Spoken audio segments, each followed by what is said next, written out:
ভাই আমাদের দেশের নতুন একটা খবর আপনারা সবাই জানেন। শরীফ উসমান হাদি শুনেন নাই? এলাকার একজন বীর পুরুষ, আমাদের দেশের জন্য একটা নিয়ামত, একটা বীর পুরুষ, সত্যের পক্ষে, স্বাধীনের পক্ষে থাইকা আল্লাহর বান্দা। তার জীবনে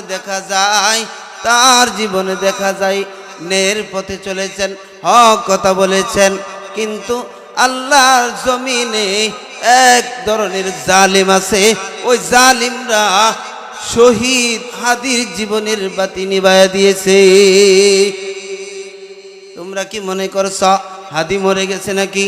না না না, হাদি মরে নাই। এই জমিন থেকে হাদি মরে নাই, হাদি বেঁচে আছে, হাদি বেঁচে থাকবে। হাদিরা কখনো মরতে পারে না। যুগে যুগে জালিম ছিল, একটা জালিমও এই দুনিয়ায় টিকতে পারে নাই। হাদির মতো বীর পুরুষরা যুগে যুগে আছে, থাকবে, কিয়ামত পর্যন্ত থাকবে। বাতিল কখনোই জমিনে থাকতে পারবে না। হাদি মরে নাই। বাংলার প্রতিটা ঘরে ঘরে আল্লাহ হাদি জন্ম দিয়ে ফেলেছে। বাংলার প্রতিটা ঘরে ঘরে হাদি আছে। সত্যের পক্ষে হাদিরা লড়বে। কখনো এক হাদি হারাইলে, এক হাদিরে মাইরা ফালাইলে এইটা মনে কইরো না এদের বংশ মনে হয় শেষ। না না না, এক হাদি মারলে লক্ষ হাদি রাস্তায় বুক পেতে দিবে। জোরে কোন ঠিক কিনা?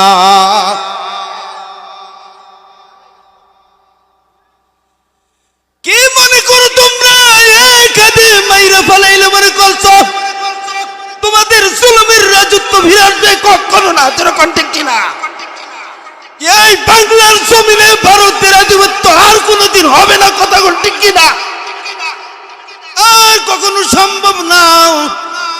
মানুষ এখন মৃত্যুরে ভয় পায় না, মৃত্যুরে ভয় পায় না। কত কত না মারছ, 1500 2000 কত কিছু শুনতেছি। মাইরা ফালাইছো, শহীদ করছ, শত শত আহত করছ, পুন্দতনিয়া আজকে হাসপাতালের বিছানায় কাতরাইতেছে।